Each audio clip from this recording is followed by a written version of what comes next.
Hello students, मेरा नाम वरुण ठाकुर है। आपका सचिन एकेडमी यूट्यूब चैनल और सचिन एकेडमी ऑफिशियल ऐप पे स्वागत है।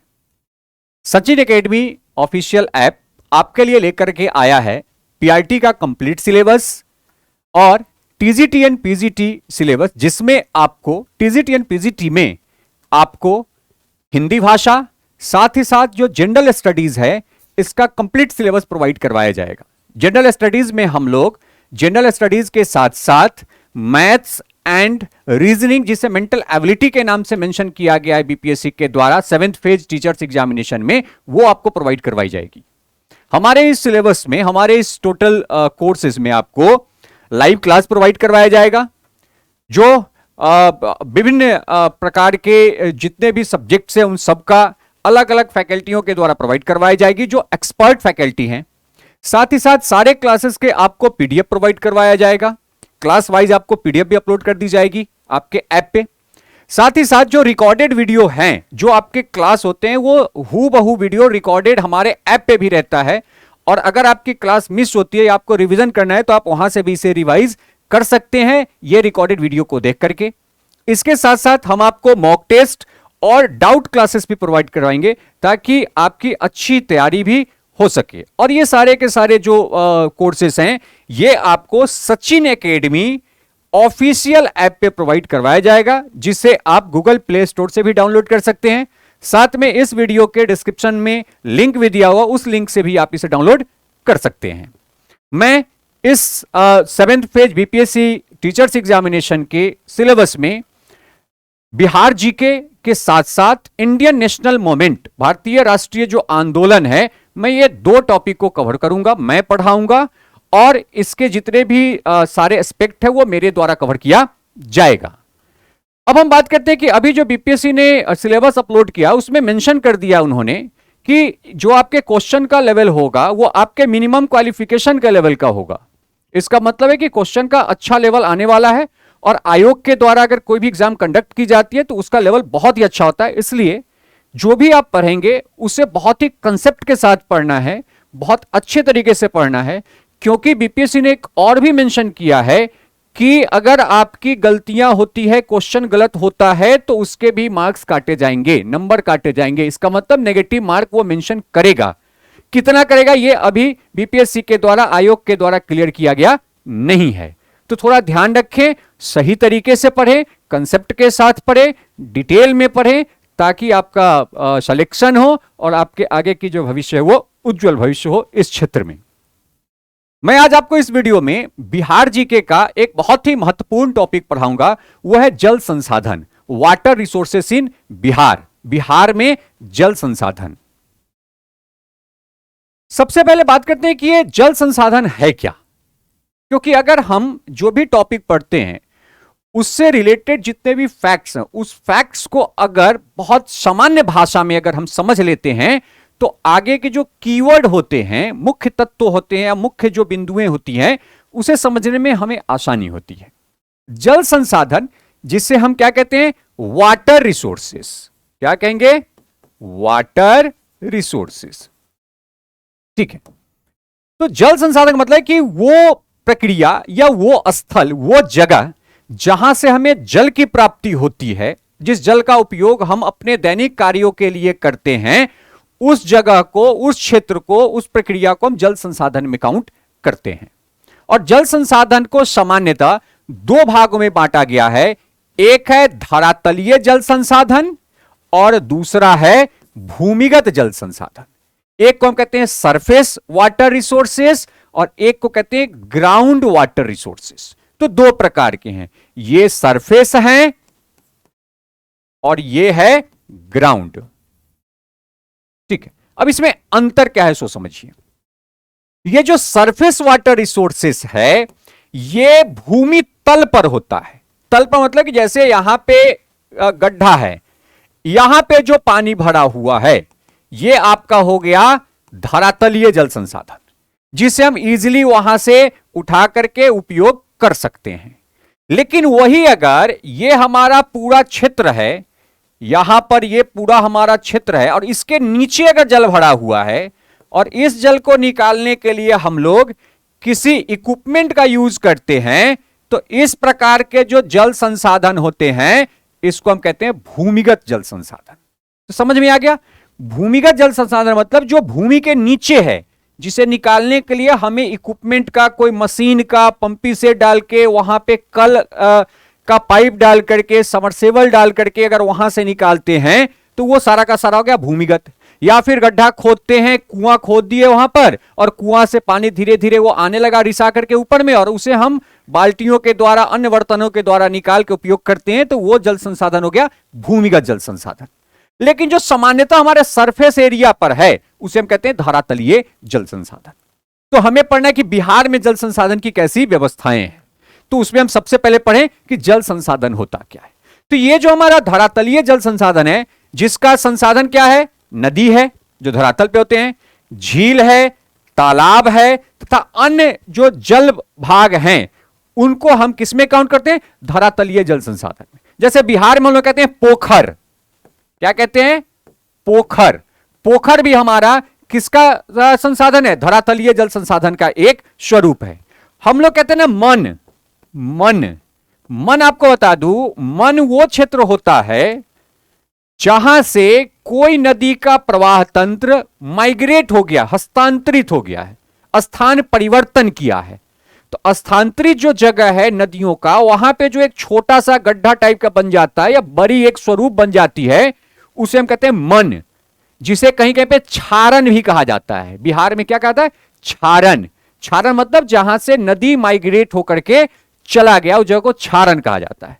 तो इसमें क्या होती है? बारिश के मौसम में बारिश का पानी भर जाता है, या अगर बाढ़ आया तो बाढ़ की पानी वहां भर जाती है, और बाढ़ जाने के बाद वो पानी वहां जमा हो जाता है, जिसे हम जल संसाधन के रूप में उपयोग करते हैं, और उसे हम वहां के जो लोकल लैंग्वेज है, वहां के स्थानीय भाषा में मन या क्षारण कहते हैं, और तालाब को हम लोग स्थानीय भाषा में पोखर कहते हैं। मिथिलांचल में सबसे अधिक जो दरभंगा मधुबनी का क्षेत्र बिहार का, वहां पे पोखर ही कहा जाता है, तालाब शब्द का उपयोग बहुत ही कम किया जाता है। बात करते हैं भूमिगत जल संसाधन। तो भूमिगत जल संसाधन में आप देख रहे हैं कि कुआं है, जो हमारे ट्रेडिशनल पारंपरिक जो जल संसाधन थी, कौन सा? भूमिगत, उसमें सबसे महत्वपूर्ण जल संसाधन था कुआं। साथ में अभी आप देखेंगे बिहार सरकार के द्वारा जो हरियाली योजनाएं चलाई गई है, उसमें सबसे अधिक जो कुआं है, जो पुरानी कुआं थी, उनका उत्थान किया गया है, उनको फिर से क्या किया गया? फिर से रिकंस्ट्रक्ट किया गया है, फिर से उसको संरचना में दिया गया, ताकि वहां से भी जल संसाधन का उपयोग करके लोग समान उपयोग के लिए, खेती के लिए, अन्य कार्यों के लिए कर सके। लेकिन बिहार में क्या है कि ये जो भूमिगत जल संसाधन है, इसका वितरण समान नहीं है, इसका समान वितरण नहीं है। साथ में हमारे यहां जो ये धरातलीय जल संसाधन है, इसका भी समान वितरण नहीं है। इसका कारण क्या है? कारण समझिए, तब तो पता चलेगा कि बिहार के किस क्षेत्र में जल संसाधन का स्तर अच्छा है, किस क्षेत्र में जल संसाधन का स्तर अच्छा नहीं है।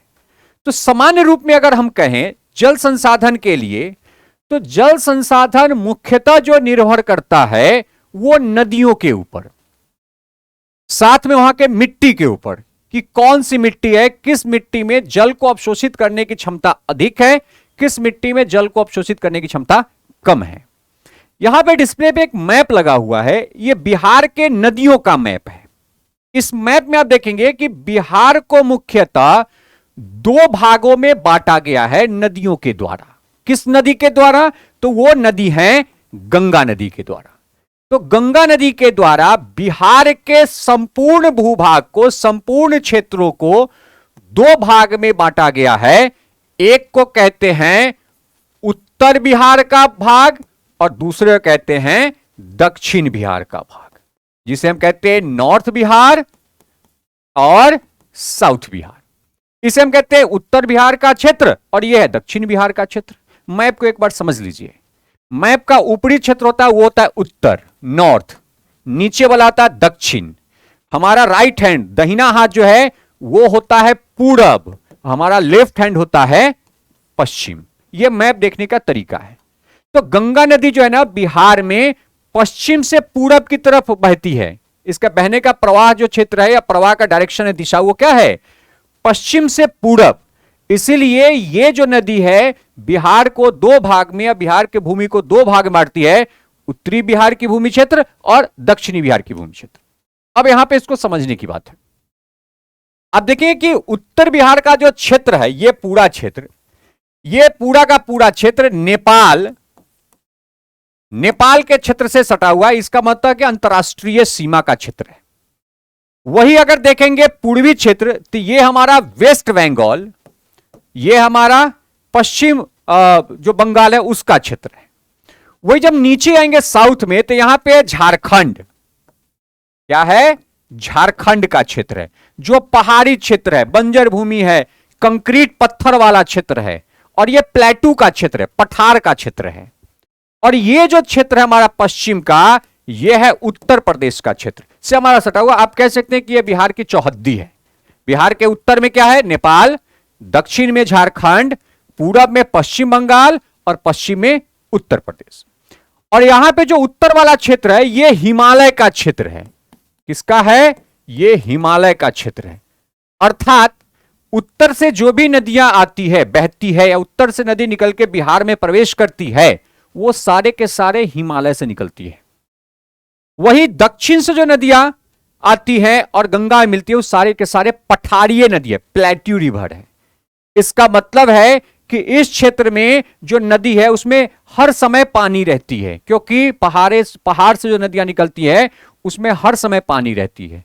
इसीलिए पहाड़ी नदी को हर समय आप कह सकते हैं कि उसमें जो पानी है उसकी कभी कोई कमी नहीं होती है। अर्थात अगर पानी की कमी नहीं होगी तो वाटर रिसोर्स, जल संसाधन क्या होगा, अच्छा होगा। और जहां पानी की कमी होगी वहां पे जल संसाधन अच्छा नहीं होगा। तो जो पठारी नदी होता है उसमें जल संसाधन अच्छा नहीं होता है, पहाड़ी नदी में जल संसाधन, जल हर समय भरा रहता है। और यही कारण है कि बिहार के क्षेत्र में जल संसाधन का बंटवारा समान नहीं है। बिहार के जो उत्तरी बिहार का क्षेत्र है, यहां पे जो जल संसाधन है, जल संसाधन वो क्या है, वो अधिक है। और दक्षिण बिहार में जो जल संसाधन है, वो जल संसाधन उत्तरी बिहार के क्षेत्र में क्या है, कम है। क्योंकि इस क्षेत्र की जो नदियां हैं उसमें जो पानी है वो मौसमी नदियां हैं, खास करके बारिश के मौसम में अधिक पानी आती है। लेकिन इस क्षेत्र की जो नदियां उसमें लगभग पानी रहता है। हाँ, बारिश के समय में पानी का स्तर पहले से बढ़ जाता है। और यही कारण है कि उत्तर बिहार के क्षेत्र में सर्वाधिक बाढ़ का प्रभाव होता है। तो समझ में आ गया कि बिहार में जल संसाधन समान क्यों नहीं है, क्योंकि बिहार में जो नदियां प्रवाहित होती है उन नदियों में कुछ नदियां हैं जो हिमालय से निकल के आती है, जिसमें जल की आपूर्ति, जल का प्रवाह हर समय रहता है। और हिमालय जो बिहार की दक्षिणी क्षेत्र की नदियां हैं, जो पठारी नदियां हैं, प्लेट्यू से निकल के आती है, उसमें सामान्यतः गर्मी के दिनों में पानी का स्तर बहुत कम हो जाता है, बारिश के दिनों में पानी का स्तर उसमें अच्छा रहता है, जिसके कारण दक्षिण बिहार में जो जल संसाधन है, जल स्तर है, चाहे वो धरातलीय हो या भूमिगत हो, वो गर्मी के दिनों में कम हो जाती है और बारिश के दिनों में बढ़ जाती है। इसीलिए मैंने पहले स्लाइड में बताया कि बिहार में जो जल संसाधन है वो समान नहीं है, वो उत्तर बिहार में अधिक है और दक्षिण बिहार में कम है। तो यहां पे आपको समझ में आ गया कि जल संसाधन के दो प्रकार होते हैं, धरातलीय जल संसाधन और भूमिगत जल संसाधन। ये इसको समझने में मुझे नहीं लगता है कि आपको कोई दिक्कत हुआ होगा। आप सब लोग प्रैक्टिकली इसे जानते भी हैं, देखते भी हैं, इसलिए इसमें बहुत अधिक डाउट्स मुझे नहीं लगता है कि आपको होगी। अगर हम बात करें कि बिहार में, क्योंकि वो तो हम संपूर्ण जल संसाधन को दो भाग में बांटे थे, भूमिगत और धरातलीय, लेकिन बिहार में जल संसाधन के जो मुख्य स्रोत हैं, जो इंपॉर्टेंट रिसोर्सेस है या मेन रिसोर्सेस हैं, उसमें नदियां और प्रवाह तंत्र हैं। इसका मतलब है कि जो रिवर्स का यहां पे टोटल जाल बिछा हुआ है उत्तरी बिहार और दक्षिणी बिहार में, वो भी एक जल संसाधन का हमारा जल संसाधन का रिसोर्स है। दूसरा है जलप्रपात। जलप्रपात जो खास करके आप देखेंगे दक्षिण बिहार के क्षेत्र में जलप्रपात है, क्योंकि उस क्षेत्र में क्या है, उस क्षेत्र में पहाड़ी है, वहां पे भी जलप्रपात है। वो पठारी क्षेत्र से नदी निकल के आती है और वो नीचे डाउन होती है, तो वहां पे वो जलप्रपात का निर्माण करती है। जलकुंड है, जैसे आप जब आप गया वगैरह जाते हैं तो वहां पे देखते हैं जलकुंड है, जो पहाड़ से रिस के पानी नीचे आती है और जलकुंड बनाती है।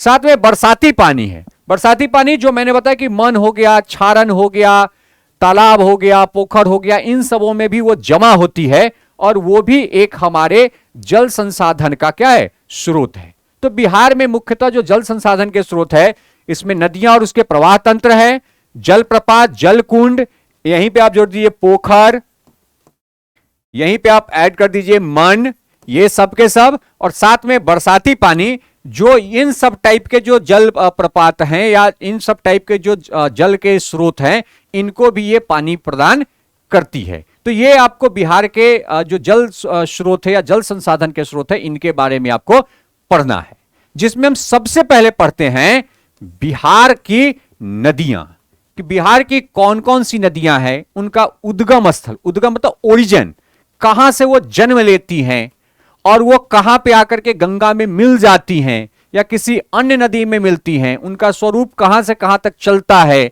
कितने किलोमीटर का डिस्टेंस कवर करती है, कितने किलोमीटर की वो यात्रा करके आती है मिलने के लिए किसी नदी में, ये सारे के सारे जो डिटेल हैं, इंफॉर्मेशन है नदियों के बारे में, वो आपको अभी इस टॉपिक में मैं पढ़ाऊंगा। मैंने आपको पहले बताया कि जो हमारे बिहार का जो क्षेत्र है उसको दो भागों में बांटा गया, दो भागों में बांटा गया, उत्तरी क्षेत्र और दक्षिणी क्षेत्र। वो किस आधार पर बांटा गया, तो मैंने पीछे के इस मैप में बताया था कि उत्तरी और दक्षिणी क्षेत्र को जो हम लोगों ने बांटा है वो गंगा के प्रवाह तंत्र के आधार पर, क्योंकि गंगा बिहार में पश्चिम से पूरब की तरफ गमन करती है। ये बिहार में एक जगह है बक्सर के पास, एक जगह है चौसा, चौसा में इंटर करती है और यहां से ये पश्चिम से पूरब की तरफ बढ़ते हुए ये बंगाल में चली जाती है, वेस्ट बंगाल में, पश्चिम बंगाल में चली जाती है और यही बिहार के क्षेत्र को दो भागों में बांटती है। जिसके कारण जब हम बिहार की बात करते हैं, बिहार में नदियों की बात करते हैं, बिहार में नदियों के प्रवाह तंत्र की बात करते हैं, तो इसे भी हम दो तरीके से पढ़ते हैं, क्योंकि गंगा के द्वारा दक्षिणी और उत्तरी क्षेत्र में बांटा गया है, जिसमें उत्तरी क्षेत्र जो नॉर्थ रीजन है उसमें जो नदियां आई है वो कहां से निकल के, हिमालय से निकल के, इट मींस कि ये माउंटेन रिवर है, इनका ओरिजिन एक पहाड़ी क्षेत्र से हुआ है। और ये जो साउथ वाला है ये कौन सा है, ये प्लेटू से निकल के आया, पठारी क्षेत्र से निकल के आया है, जिसके कारण मैंने बताया कि जल की जो आपूर्ति होती है, जल का जो स्तर होता है दोनों नदियों में अलग अलग होता है। इसमें जो हिमालय वाले हैं नदी, इनमें जल की जो आपूर्ति होती है, जल का स्तर अच्छा रहता है और इसमें जल का जो स्तर है वो सिर्फ बारिश के मौसम में ही अच्छा होता है, सामान्यतः ये कम होता है। बहुत सारे तो ऐसी भी नदी हैं जो एकदम नाला का स्वरूप ले लेते हैं गर्मी में और बारिश के मौसम में उनका जो स्वरूप है, उनका जो क्षेत्र है वो बड़ा हो जाता है। तो अगर हम देखें कि हिमालय से निकल नदी, तो ये किस क्षेत्र में है, ये बिहार के उत्तरी क्षेत्र से आते हैं, नेपाल के साइड से आते हैं और इनका जो बहाव है वो किस मैदान में होता है, उत्तरी मैदान में होता है। किधर होता है, उत्तरी मैदान में। साथ में देखिए आप इस मैप में, जैसे यहां पे है गंडक, आप देख रहे हैं गंडक यहां से निकला, सोमेश्वर श्रेणी के पास से निकलती है और आप देख रहे हैं कि इसका बहाव कैसे है, इसका बहाव ऊपर से नीचे की तरफ होता है, इसका मतलब नॉर्थ से साउथ की तरफ हो रहा है। यहां पे साफ साफ है। वही अगर देखेंगे यहां पे सोन नदी आती है, देखिए यहां पे सोन नदी आ रही है, यह सोन नदी का बहाव नीचे से ऊपर हो रहा है, इसका मतलब साउथ से नॉर्थ की तरफ हो रहा है। तो याद रखिएगा उत्तरी क्षेत्र का जो हिमालय से निकलने वाली नदियां हैं उनका जो प्रवाह होता है वो उत्तर से दक्षिण होता है और जो दक्षिण बिहार की नदियां हैं जो पठारी क्षेत्र से आती है उनका जो प्रवाह होता है वो दक्षिण से उत्तर की तरफ होता है। और लगभग ये सारी की सारी नदियां किस नदी में जाकर के समाहित हो जाती है, तो गंगा नदी में जाकर के समाहित हो जाती है। अब इसी चीज को यहां पे हम समझेंगे कि जो उत्तरी क्षेत्र की नदियां, इनका बहाव उत्तरी मैदान में है, होगा ही, उत्तर से निकल के आते हैं और इनका जो बहाव है किधर होता है, इनका बहाव दक्षिण की तरफ होता है और उसमें कुछ नदियां दक्षिण पूरब की तरफ भी वो गमन करती है। साथ ही साथ इसमें कौन कौन सा है, तो आप देख लेंगे कि इस क्षेत्र में घाघरा है जिसे सरयूग भी कहते हैं, गंडक है, बूढ़ी गंडक, बागमती, कमला, बलान, काशी, महानंदा, ये जो सारी की सारी नदियां हैं, ये सब के सब किस क्षेत्र की है? ये उत्तरी क्षेत्र की नदियां हैं, जिसमें सरयुग जो है ना, ये सबसे पश्चिम से आती है और महानंदा सबसे पूरब में अवस्थित है। आप इसको मैप में फिर से एक बार देखिए। आप इस मैप में देखिए कि यहां पर ये जो क्षेत्र है सारण वाला, यहां पे सरयुग नदी आता है, ठीक है। तो यहां से सरयुग नदी आया और यहां पे देखना सबसे पूरब में कौन सा है? महानंदा है। इसका अर्थ है कि अगर आपसे क्वेश्चन पूछे, ये ऑलरेडी पूछ चुका है क्वेश्चन, इसलिए मैं रिपीट कर रहा हूं। अगर आपसे पूछे कि उत्तर भारत के सबसे पश्चिम के क्षेत्र से बह करके गंगा में आके मिलने वाली नदी कौन है, तो हो जाएगा सरयू।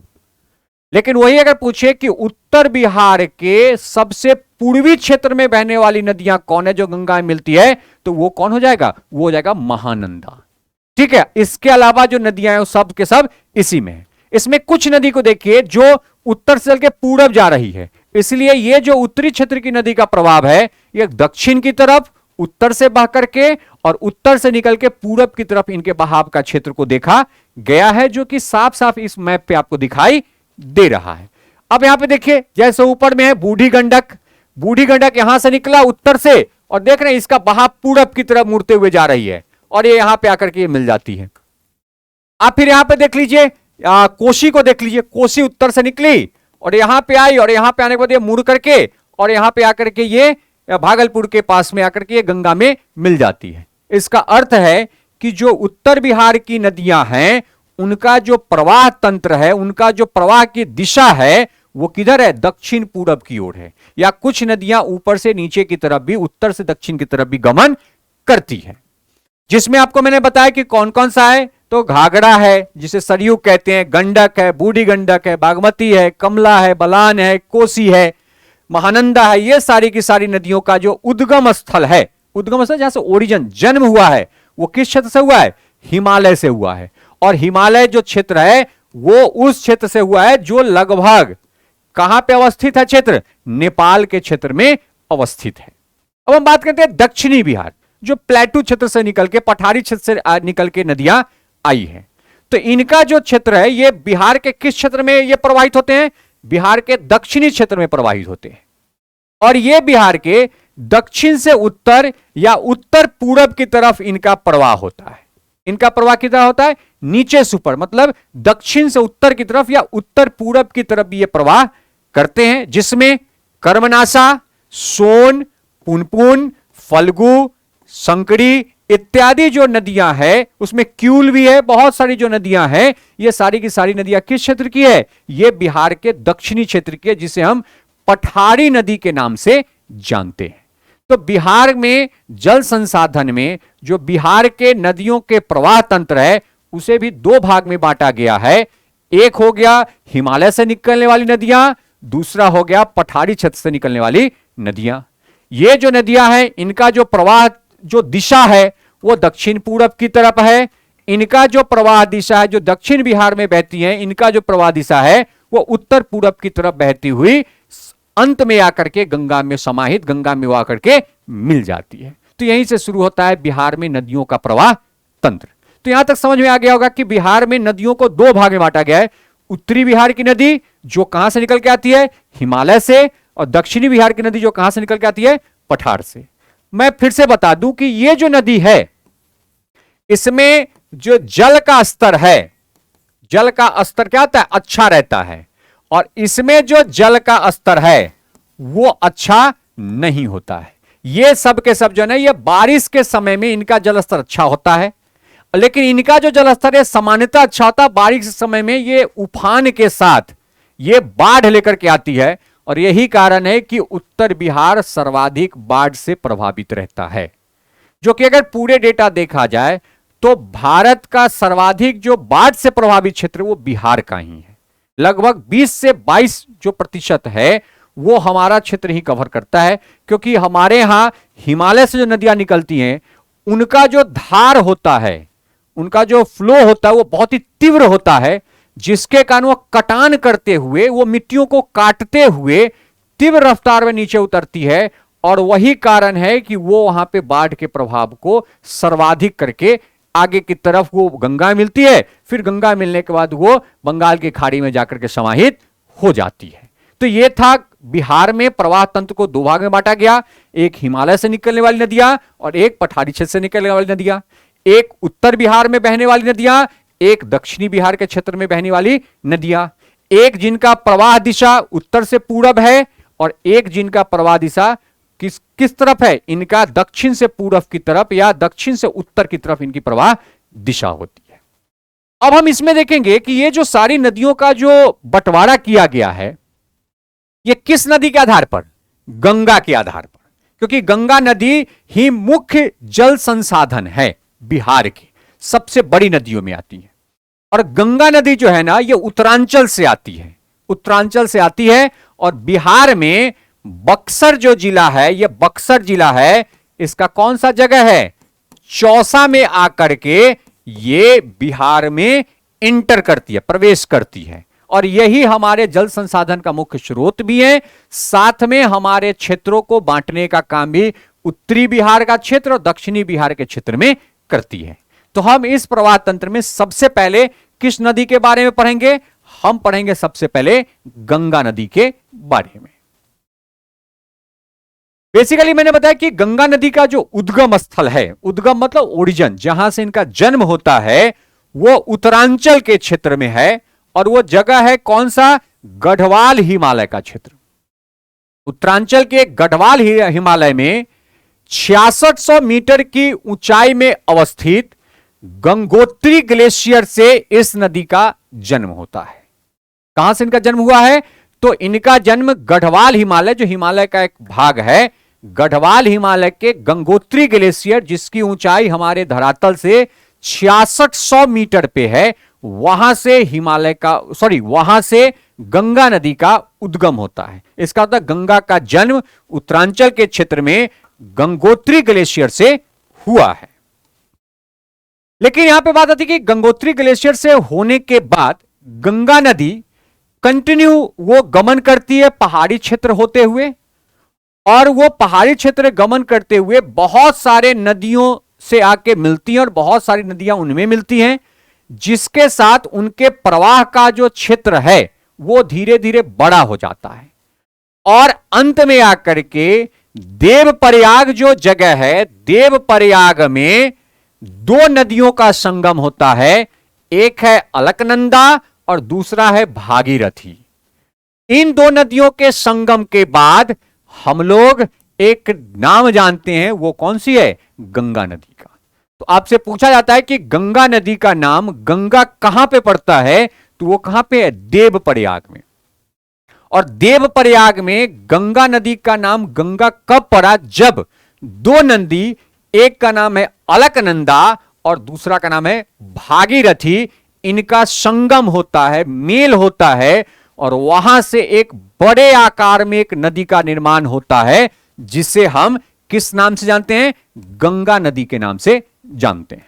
इसका मैं आपको एक वीडियो आपको दिखाता हूं, आप इस वीडियो को देखिए, आपको समझ में आ जाएगा कि कैसे गंगा नदी का यहां पे नाम पड़ा। जैसे देखिए, यह है देवप्रयाग का स्थल, यहां से ये कौन सा, ये अलकनंदा नदी है, और यहां देखिए बहुत तेज रफ्तार में आई है, ये कौन सा, ये भागीरथी नदी है। तो भागीरथी नदी जो होता है ना, उनकी जो धारा का रफ्तार है वो बहुत तीव्र है, और अलकनंदा का जो रफ्तार है वो बहुत तीव्र नहीं है। देखिए शांत है एकदम, ये शांत नदी है। इनके धार में बहुत रफ्तार नहीं है, बहुत तीव्र रफ्तार नहीं, बहुत कलकल करके नहीं चलती है, शांत चलती हैं। साथ में ये जो नदी है अलकनंदा नदी, इनका जो पानी का कलर है ये परिवर्तित होता है, चेंज होते रहता है। क्यों चेंज होता है, तो जैसे आप देखेंगे कि बारिश के मौसम में जब पहाड़ पे बारिश होती है तो लैंडस्लाइडिंग होता है, वहां से भूस्खलन होता है। भूस्खलन होगा तो मिट्टी आएगा, मिट्टी आके कहां मिलेगा, पानी में, और पानी में जब मिट्टी मिलेगी तो पानी का कलर क्या हो जाता है, चेंज हो जाता है। इसीलिए जो अलकनंदा नदी है, इनके जो पानी का कलर है वो परिवर्तित होते रहता है, बदलता है। खास करके बारिश के मौसम में इनके जो पानी का रंग है वो मटियाउन टाइप का हो जाता है, मटमैला हो जाता है। लेकिन जो भागीरथी नदी है ये बहुत शोर करके चलती है, बहुत आवाज करके चलती है, बहुत तीव्र आवाज होता है, और इनका जो पानी है वो एकदम, वो कह सकते हैं एकदम क्रिस्टल क्लियर होता है, बहुत ही साफ पानी होता है, और इनमें बहुत अधिक रफ्तार है और इनमें बहुत ही कम रफ्तार। इसलिए अलकनंदा नदी को शांत नदी भी कहा जाता है। यह सास की संज्ञा भी इनको दी गई है क्योंकि ये शांत रहते हैं, इनमें बहुत अधिक कोलाहल नहीं होता है, लेकिन भागीरथी नदी में बहुत अधिक कोलाहल होता है। और ये जो जगह है, ये यहां पे आप जब भी जाएंगे कभी इस जगह पे, तो यहां पे एक धर्म स्थल है, क्योंकि कहा जाता है कि यहां पे कभी भगवान राम आकर के पूजा किए थे, इसलिए उस जगह को थोड़ा सा धार्मिक स्थल के रूप में विकसित किया गया है। और जगह का नाम क्या है? देवप्रयाग है, जो कि मैंने आपको पिछले वीडियो में दिखाया था। तो गंगा नदी जो है ना, यह गंगोत्री ग्लेशियर से निकलती है, लेकिन इनका नाम गंगा कहां पड़ता है? देवप्रयाग में। जब दो नदियों का संगम होता है देवप्रयाग में, भागीरथी नदी और अलकनंदा नदी का। अब देखिए, ये तो जब शुरू हुआ, इनका ओरिजिन जहां से होता है वो तो पहाड़ी क्षेत्र है, और ये पहाड़ से उतरते उतरते ये पठारी क्षेत्र में आती है, ठीक है। और पठारी क्षेत्र में गंगा जो है वो हरिद्वार के निकट, वो क्या है, मैदानी क्षेत्र में, वो फ्लैट रीजन में एंटर करती है। तो गंगा का ओरिजिन कहां से हुआ? गंगा का ओरिजिन हुआ गंगोत्री ग्लेशियर से, ठीक है। लेकिन गंगा, अगर पूछे कि गंगा मैदानी क्षेत्र में कहां प्रवेश करती है, तो गंगा मैदानी क्षेत्र में हरिद्वार में प्रवेश करती है, और हरिद्वार के बाद मैदानी क्षेत्र का जो सफर है वो गंगा नदी का शुरू हो जाता है। तो समझ में आ गया कि ओरिजिन कहां है, प्रवेश कहां करती है, और उनका गंगा नाम कहां पे पड़ा है। नेक्स्ट, ये जो गंगा जो नदी है, ये बिहार में प्रवेश करने से पहले, बिहार में देखते हैं इनका कितना बड़ा स्वरूप है। आप कभी पटना में बाढ़ के समय में जाइएगा, देखिए बहुत बड़ा स्वरूप है। कभी कभार तो यह भी होता है कि अगर हम पटना के साइड में खड़े हैं और अगर हम हाजीपुर के साइड में देख रहे हैं, तो आपको उस छोर पे क्या हो रहा है वो दिखाई सामान्य आंखों से नहीं देता है, क्योंकि उस समय इनका स्वरूप बहुत बड़ा हो जाता है। क्योंकि वहां आने से पूर्व इनमें बहुत सारी नदियों का क्या होता है, संगम होता है, मिलाप होता है, जिसके कारण इनका जो क्षेत्र है, इनका जो स्वरूप है वो विशाल हो जाता है। वही जब आगे जब इनका बंगाल में स्वरूप देखेंगे तो वहां और विशाल है, क्योंकि पूरे बिहार की जो नदियां हैं वो गंगा में आके समाहित होती है, जिसके कारण जब ये बंगाल में एंटर करती है तो वहां पे इनका स्वरूप बहुत ही विकराल कह सकते हैं, डर लगने लगता है कि इतना बड़ा भी स्वरूप किसी नदी का हो सकता है।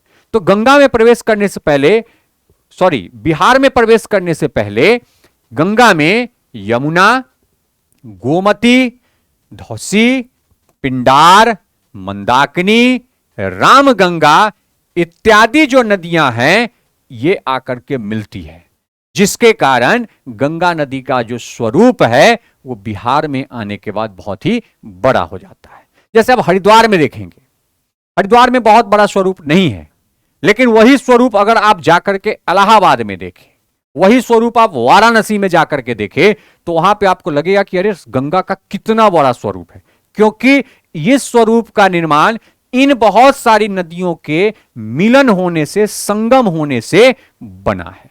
तो गंगा बिहार में प्रवेश करने से पहले किनकी नदियों से, किनकी नदी को अपने में समाहित करती है? तो वह है यमुना, गोमती, धौसी, पिंडार, मंदाकिनी, रामगंगा इत्यादि नदियों को ये अपने में समाहित करके अपने क्षेत्र को विशाल बना के, और बिहार के बक्सर जिला के चौसा में बिहार में आकर के ये प्रवेश करती है।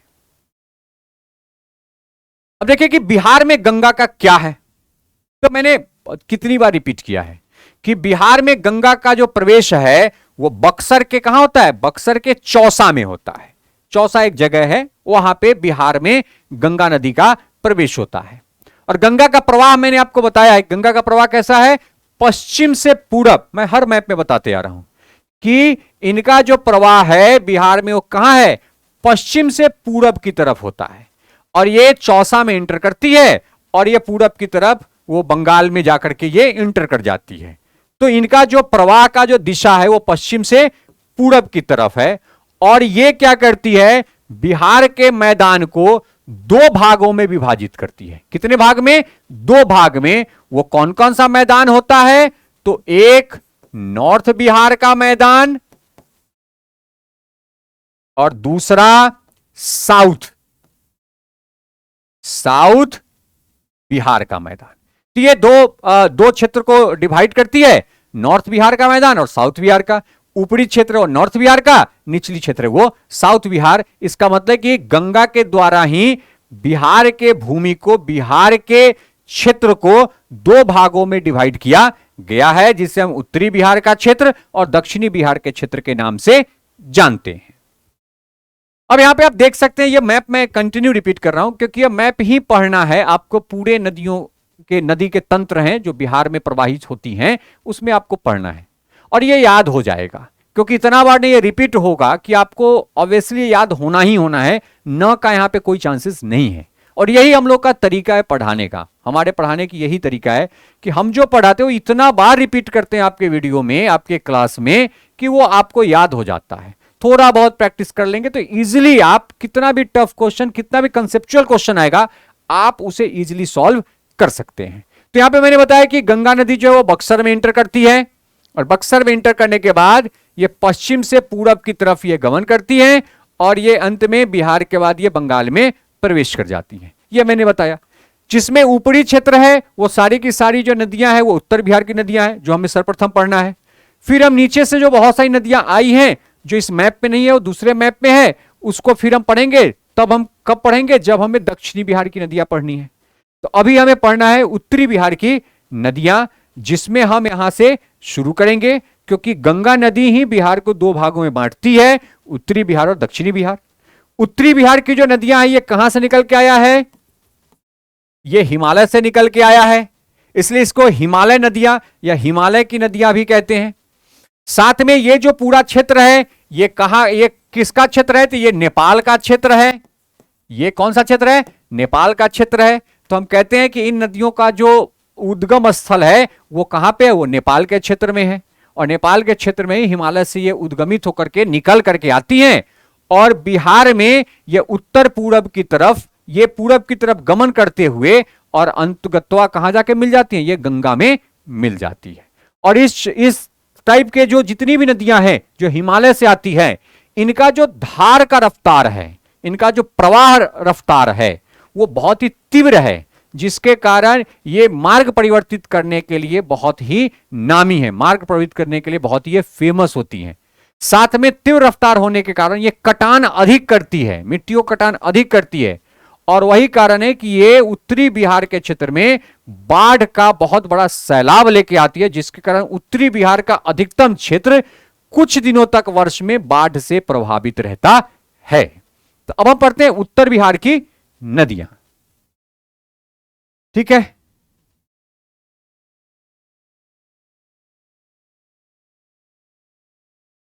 उसमें पहला नदी पढ़ते हैं घाघरा या सरयू। मैंने पहले ही बताया है कि महानंदा, सामने यहां पे दिखाई दे रहा है महानंदा, यह बिहार के सबसे पूर्व का नदी है, पूर्वी क्षेत्र का नदी है। और यहां पे नदी आती है जो सिवान के पास इंटर करती है, इसे हम कहते हैं सरयू नदी। और सरयू नदी जो है ना वो बिहार का, उत्तरी बिहार का, बिहार का ना कहें, उत्तरी बिहार का पश्चिमी क्षेत्र का, ये क्या, ये पश्चिमी क्षेत्र का सबसे पहला नदी है। तो पश्चिमी क्षेत्र में सबसे पहला नदी सरयू, और पूर्वी क्षेत्र का सबसे पहला नदी महानंदा। सरयू जो नदी है इसका जो उद्गम स्थल है, एक जगह है नेपाल में नाम्पा, नाम्पा जगह से ये उद्गमित होती है, इनका ओरिजिन है, और नाम्पा से ये नदी उद्गमित होकर के ये बिहार में प्रवेश करती है। इस नदी के बहुत सारे नाम हैं, इस नदी के जो है वो बहुत सारे नाम है। साथ में ये नदी जो है ये हमारे एंशिएंट हिस्ट्री से भी इनका संबंध है, प्राचीन इतिहास से भी संबंध है। साथ में स्पिरिचुअल भी है, ये धार्मिक नदियों में भी इन्हें काउंट किया जाता है। तो ये जो सरयू नदी है इनके अन्य नाम भी है, जैसे इनका देवहा, अभोबा, गोगड़ा इत्यादि, इनका ये क्या है, ये इनका उपनाम है, इन नामों से भी इनको जाना जाता है।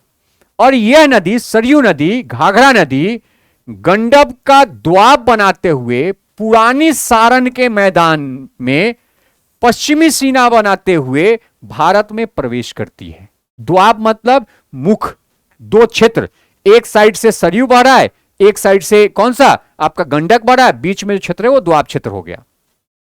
तो ये जो नदी है सरयू नदी, ये गंडक द्वाब बना करके ये पुराने सारण मैदान में पश्चिम की सीमा बनाती हुई बिहार में प्रवेश करती है। यह बिहार में लगभग 90 किलोमीटर की दूरी कवर करती है। इसका मतलब 90 किलोमीटर तक इनका प्रवाह तंत्र है बिहार के क्षेत्र में।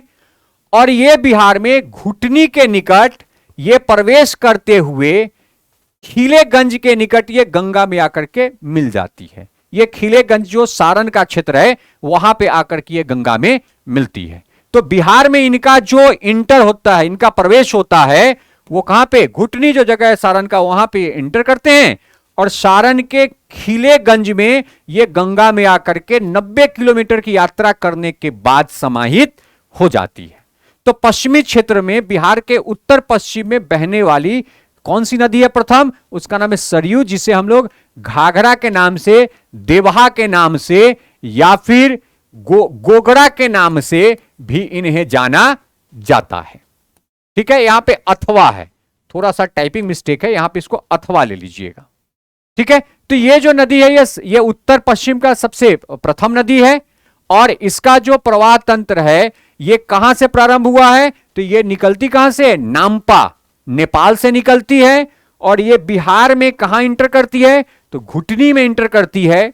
बिहार में ये कुल कितना दूरी तय करती है, कितना इनका प्रवाह तंत्र है, तो बिहार में कुल इनका प्रवाह तंत्र 90 किलोमीटर का है। और ये किस नदी में आके मिलती हैं, गंगा में मिलती हैं। और गंगा में कहां मिलती है, खिलेगंज में आकर के गंगा नदी में समाहित हो जाती है। तो यहां से बहुत सारे आपके क्वेश्चन बनते हैं कि नदी का ओरिजिन कहां है, कितना दूरी ये बिहार में ट्रेवल करती हैं, ये किसके साथ द्वाब बनाती हैं, तो ये द्वाब बनाती है गंडक के साथ द्वाब बनाती हैं। और ये कहां पर बिहार में इंटर करती है, तो घुटनी में करती हैं। और ये गंगा में कहां मिलती है, तो खिलेगंज में ये गंगा में आकर के मिल जाती हैं। और ये उत्तर क्षेत्र का, उत्तर बिहार का सबसे पश्चिमी नदी है ये, उसका नाम क्या है, घाघरा और सरयू।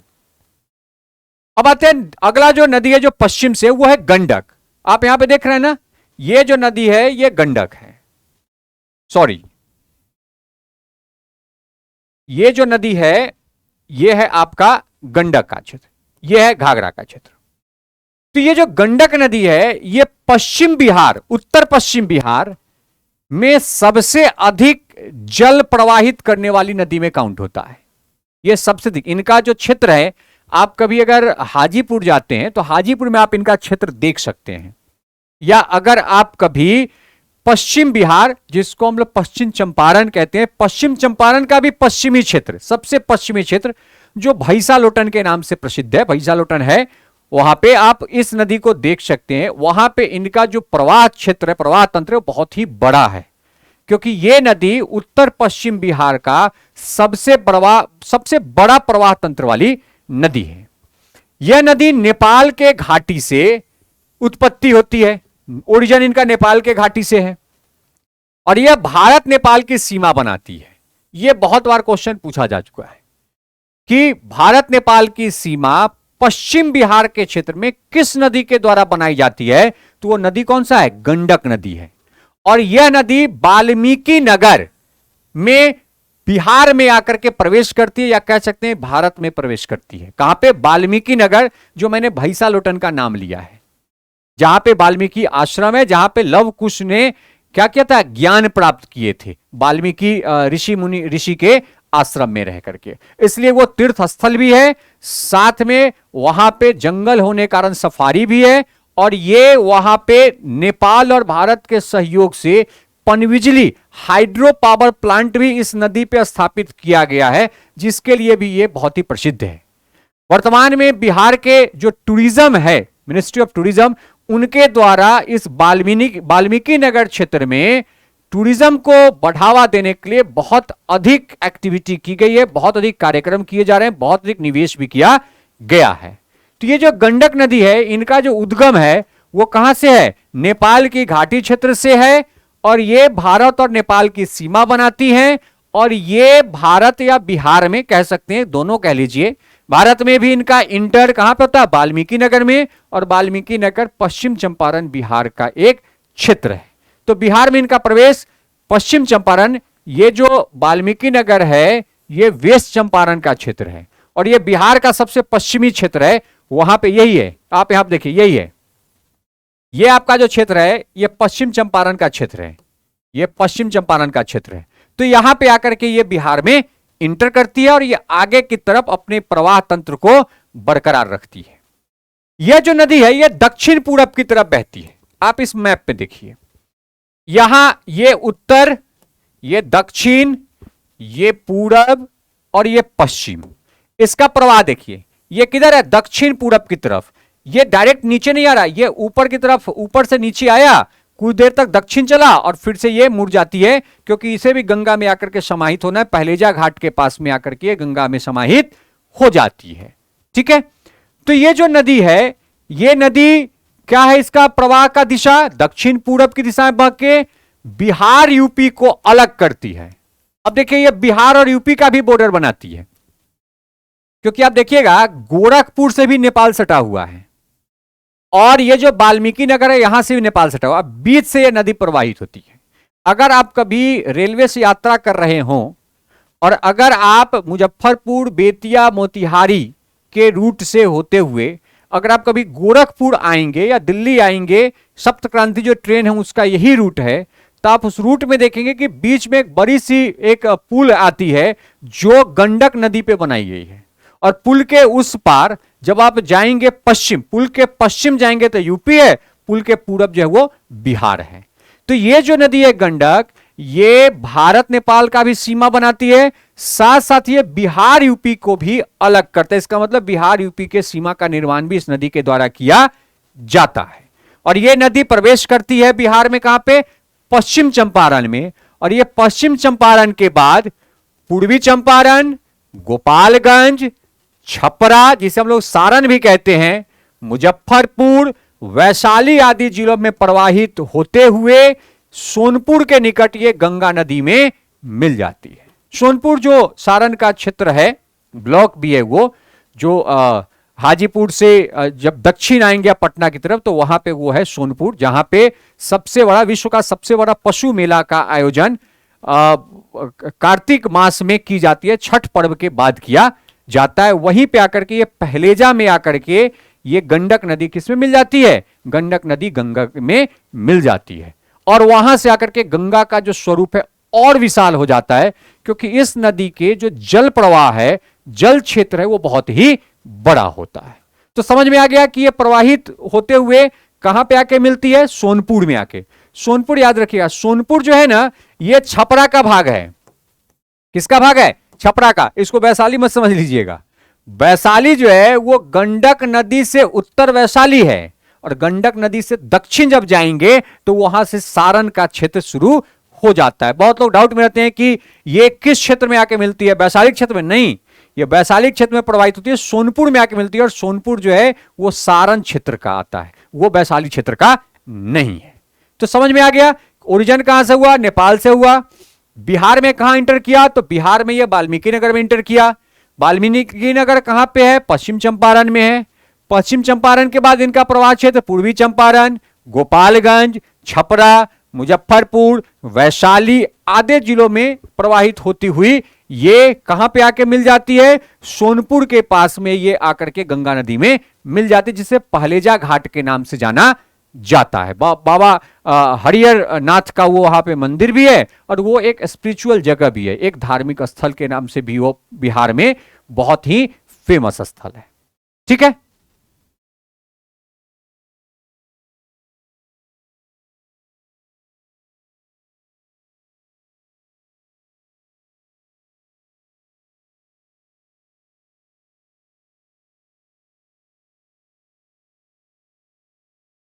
तो इस तरह से हमारा जो ये लाइव जो सेशन है, ये आगे की तरफ अन्य जो नदियां हैं वहां तक ये जाएगी। और ऐसे ही हम लोग कंटिन्यू जो हमारी जो पढ़ाने की तरीका है वो इसी तरीके से कंटिन्यू रहेगा। हर सब्जेक्ट के जो टीचर हैं उनके द्वारा एक अच्छा आपको स्टडी मटेरियल प्रोवाइड किया जाएगा। तो हमारे इस बैचेज को, हमारे इस कोर्स को आप परचेज करें, हमारे इस कोर्स के ग्रुप में आप शामिल हो और आप अपने उज्जवल भविष्य के लिए इस एग्जाम को क्रैक करें, पास करें, और आप अपने आगे की जो यात्रा है, जीवन यात्रा है, उसे आप सुखमय तरीके से बिताएं। ये हमारी शुभकामनाएं हैं आप सबों को। धन्यवाद।